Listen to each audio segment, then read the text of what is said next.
There comes a moment in life when the body begins to whisper instead of shout. At 80, those whispers become impossible to ignore. You wake up one morning and something feels different, not dramatically, not painfully, just quietly different. The strength that once carried you through long days now fades a little quicker. The legs that once moved without thinking now ask for a second of caution. And the hands that once held firm and steady may tremble ever so slightly. This is not failure. This is the natural rhythm of the human body, unfolding exactly as it was designed to.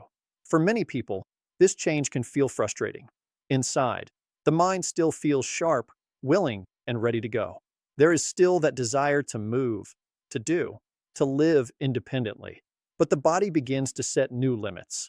Climbing stairs may take more effort. Standing for long periods may bring discomfort. Even simple tasks like bending down or reaching up can require more thought and care than before.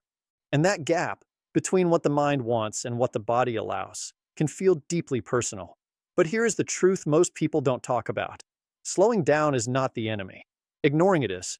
After 80, the body naturally loses muscle mass, a process known as sarcopenia. Bones may become less dense, joints less flexible, and reaction times slower. This means movements that were once automatic now require intention. It's not about becoming weak, it's about becoming different. The body is conserving energy, protecting itself, and asking for a new way of living. And those who understand this early are the ones who age with dignity, not struggle. Think about it like this. For decades, your body worked for you without question. It adapted, pushed through stress, recovered overnight, and carried you through every stage of life. But now, at 80, it is asking for something in return: patience, respect, and care. It is asking you to listen. Listening might mean taking slower steps instead of rushing. It might mean sitting down to rest without feeling guilty. It might mean choosing lighter activities over intense ones. These are not signs of giving up. They are signs of wisdom. Because the goal is no longer to prove strength. The goal is to preserve it. What many people don't realize is that slowing down can actually extend independence. When you move carefully, you reduce the risk of falls. When you respect your limits, you prevent injuries. When you give your body time to recover, you maintain the energy needed for the things that truly matter: walking, connecting, living.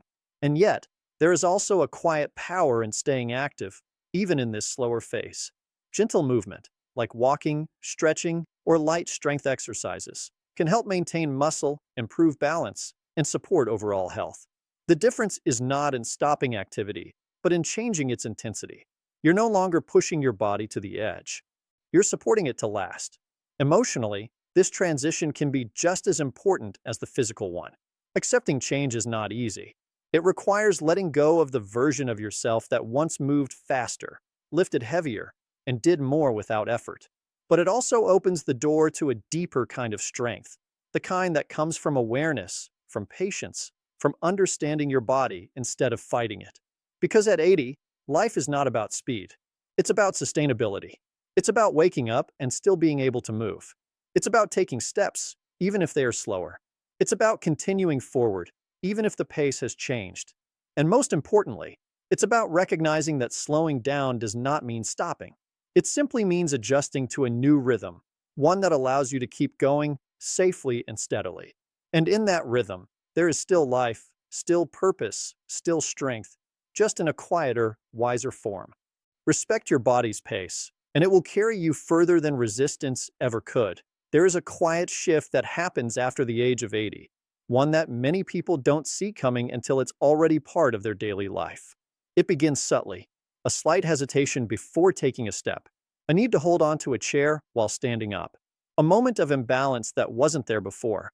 And just like that, something that was once effortless, staying steady, becomes something that requires attention. Balance is something most people take for granted their entire lives. You walk, you turn, you reach, you move, without ever thinking about it. But after 80, the body's ability to stay stable begins to change. Muscles weaken, especially in the legs and core. Reflexes slow down. The inner ear, which helps control balance, may not function as sharply as it once did. Even vision, which plays a major role in stability, may decline. And when all these small changes come together, they create one undeniable reality. your body becomes more vulnerable to falling. And a fall at this stage of life is not a small thing. It's not just about losing balance for a second. A simple fall can lead to serious injuries, hip fractures, head trauma, or long recovery periods that can take away independence. What used to be a minor incident in younger years can become life-changing after 80. That's why this isn't something to ignore or underestimate. But here's the part that truly matters. Losing balance does not mean losing control. It means becoming more aware. The first step is recognizing that stability is no longer automatic. It requires intention. Every movement matters more now. Getting out of bed, walking across a room, stepping into the bathroom. These are no longer unconscious actions. They are moments where awareness can prevent harm. And those who understand this don't live in fear. They live with caution. Caution is not weakness. It is intelligence. Something as simple as holding onto a railing while using stairs can make a difference. Wearing proper footwear instead of loose slippers can prevent slips. Keeping the home environment safe. Removing loose rugs, improving lighting, adding support bars. These small changes create a layer of protection that can save not just the body, but independence itself.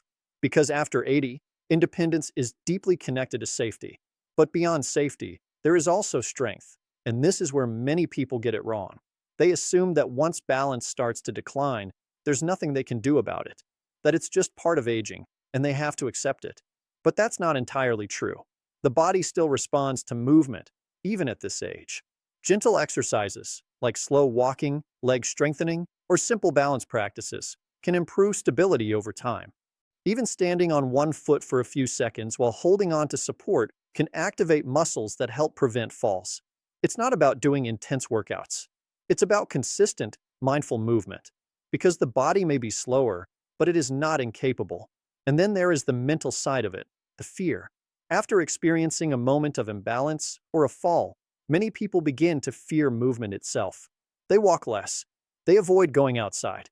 They limit their activity. And while this may feel like protection, it often leads to even greater weakness, making balance worse over time. So the real challenge is not just physical, it's psychological. It's about finding the courage to keep moving, but doing it wisely. To trust your body again, but with awareness. To understand your limits, but not surrender to them. Because balance, at this stage of life, is not just about standing steady. It's about maintaining confidence in your ability to move through the world safely. And that confidence comes from preparation, not avoidance. Every careful step, every small adjustment, every mindful movement adds up. It builds a system where the body and mind work together to prevent harm instead of reacting to it.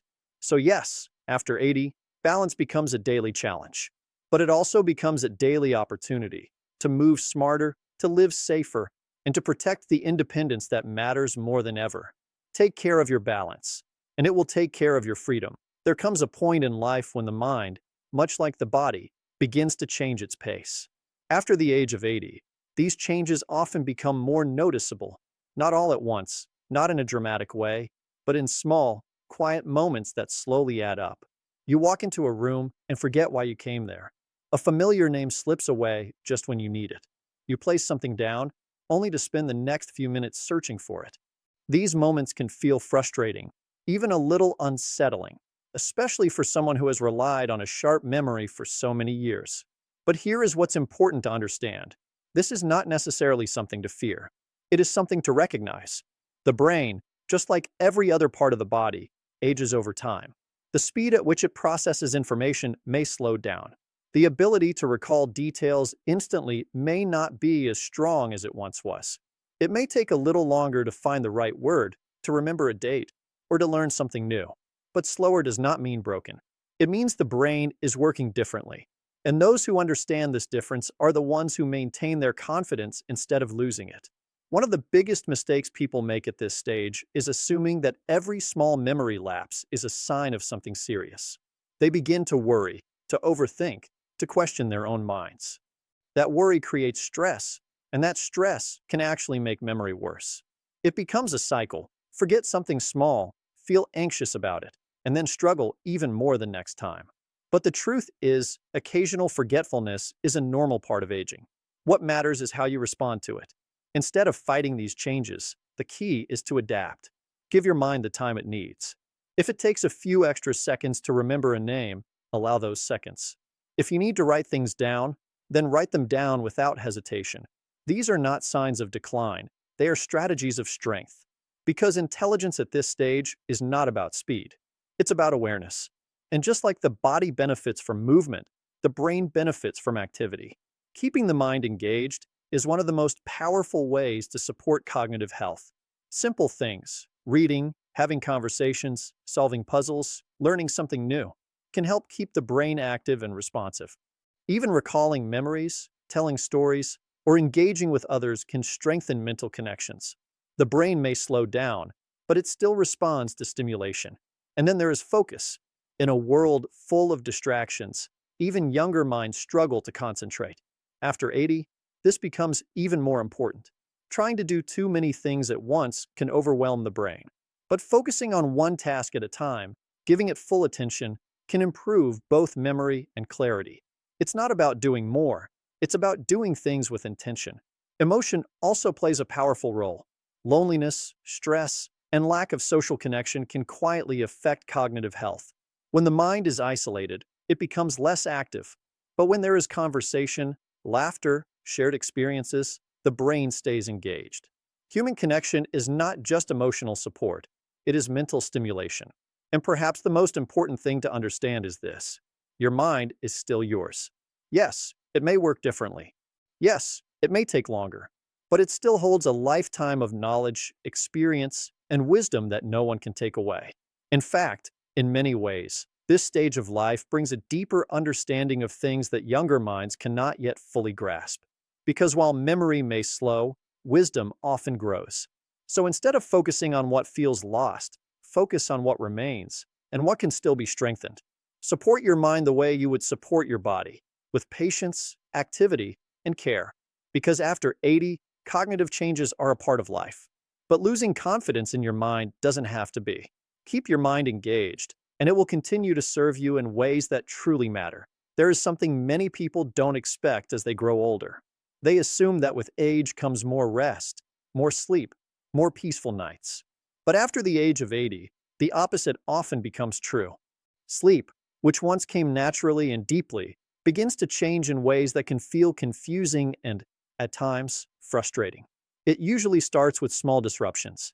You go to bed at your usual time, but instead of falling asleep bisahoya, you find yourself lying awake a little longer. Or you fall asleep quickly, only to wake up in the middle of the night without any clear reason. Sometimes it's once, sometimes it's multiple times. And each time you wake up, it becomes harder to return to that deep, restful sleep you once had. Then there are the early mornings. You may find yourself waking up much earlier than before, sometimes before sunrise, feeling as though your sleep is complete, even when your body still feels tired. During the day, you might feel the need to nap, but those naps can make the night even more restless. Slowly, your sleep pattern shifts into something unfamiliar. And this change is not random. It's biological. As the body ages, its internal clock, often called the circadian rhythm, begins to shift. The production of sleep-regulating hormones like melatonin decreases. This means the body may not signal sleep as strongly as it once did. At the same time, deep sleep stages become shorter and lighter sleep becomes more common. So even when you are technically asleep, it may not feel as refreshing. And that's where the real challenge begins. Not just sleeping less, but feeling less rested. Many people at this stage start to worry. They think something is wrong. They begin to stress about not getting enough sleep, watching the clock, counting the hours, becoming anxious about every minute they are awake. But this anxiety can make the situation worse. The more pressure you put on sleep, the harder it becomes to achieve it. Because sleep is not something you can force. It's something your body allows when it feels safe and relaxed. So the key is not to chase sleep, but to support it. Simple changes can make a powerful difference. Creating a consistent routine, going to bed and waking up at the same time each day, helps the body find a rhythm again. Keeping the sleeping environment calm, dark, and quiet can improve sleep quality. Reducing caffeine, especially in the evening, and limiting screen time before bed can also help the mind settle down. And then there is movement. Even gentle physical activity during the day can improve sleep at night. A short walk, some light stretching, or simply staying active can help the body build a natural need for rest. On the other hand, staying inactive or spending too much time in bed during the day can confuse the body's sense of sleep and wakefulness. Another important factor is the mind itself. Thoughts tend to become louder at night, especially when everything else is quiet. Worries, memories, or even random thoughts can keep the brain active when it should be winding down. Learning to calm the mind through deep breathing, quiet reflection, or simple relaxation techniques can make it easier to drift into sleep naturally. But perhaps the most important shift is in expectations. After 80, sleep may not look the same as it did in earlier years, and that's okay. It may come in shorter cycles. It may include moments of wakefulness, but that doesn't mean it's not enough. Sometimes, rest is not just about deep sleep. It's also about giving the body time to relax, even if you are awake. Because rest still counts, even when sleep feels light. Instead of fighting these changes, the goal is to work with them, to create an environment where sleep is invited, not forced. To accept that waking up during the night is not a failure, but a normal part of this stage of life. Because after 80, the quality of rest becomes more important than the quantity of sleep. And when you learn to support your body's new rhythm instead of resisting it, nights become less stressful and rest, however it comes, becomes more meaningful. Calm your nights, and your body will find its way back to rest. There is a stage in life where health is no longer something you think about occasionally. It becomes something you live with every single day. After the age of 80, the body carries the history of everything it has been through. Every habit, every diet choice, every moment of stress, every year of living. It all begins to show more clearly. And this is when chronic conditions quietly step into the picture. It doesn't usually happen all at once. It may begin with something small, a slightly higher blood pressure reading, a bit of stiffness in the joints, a doctor mentioning blood sugar levels that need attention. At first, it may not feel serious. You may still feel fine, still able to go about your day. But over time, these small issues can grow into conditions that require regular care and attention. High blood pressure, diabetes, arthritis, heart concerns, these are not uncommon after 80. In fact, they become part of life for many people. And while that may sound alarming, it doesn't mean life stops. It simply means life changes. The biggest shift is this: health becomes a responsibility, not an assumption. In younger years, the body often recovers quickly. You can overlook small problems, skip routines, ignore warning signs, and still feel okay. But after 80, the body is less forgiving. It needs consistency. It needs care. It needs you to pay attention. And those who do are the ones who continue to live with strength and stability. Managing chronic conditions is not about fear. It's about discipline. It's about taking medications on time, even when you feel fine. It's about attending regular checkups, not just when something feels wrong. It's about listening to your doctor, but also listening to your own body, because it often tells you when something isn't right. Diet also begins to play a much bigger role. Foods that once had little impact can now affect blood pressure, blood sugar, and overall energy levels. Reducing salt, controlling sugar, eating balanced meals, these are no longer optional choices. They are daily decisions that shape how you feel and function. But it's not about strict limitations. It's about smart adjustments. Because even small changes can lead to meaningful improvements. Movement, too, remains essential. While the body may not handle intense activity, gentle and consistent movement can help manage many chronic conditions. Walking, stretching, or light exercises can improve circulation, reduce stiffness, and support heart health. The goal is not to push the body beyond its limits, but to keep it active within those limits. And then there is patience. Chronic conditions don't disappear overnight. They require ongoing care. There will be good days and challenging days. Some days you will feel strong and energetic, and other days you may feel slower or more tired. This is part of the journey. What matters is not perfection, but consistency. Emotionally, this stage can also feel heavy at times. Managing health every day can feel like a burden. Taking multiple medications, remembering appointments, adjusting your lifestyle, it can feel overwhelming. But this is where mindset becomes powerful. Instead of seeing it as a burden, it can be seen as control. Because even though you cannot stop aging, you can influence how you age. You can choose to follow routines that support your health. You can choose to stay aware, to stay disciplined, to stay engaged in your own well-being. And in doing so, you maintain something incredibly valuable, your independence. Because in many ways, managing chronic conditions is what protects your ability to live life on your own terms. It allows you to move, to think, to connect, to continue being part of the world around you. So yes, after 80, chronic conditions become more common, but they do not define you. They do not control your entire life. They simply ask for your attention.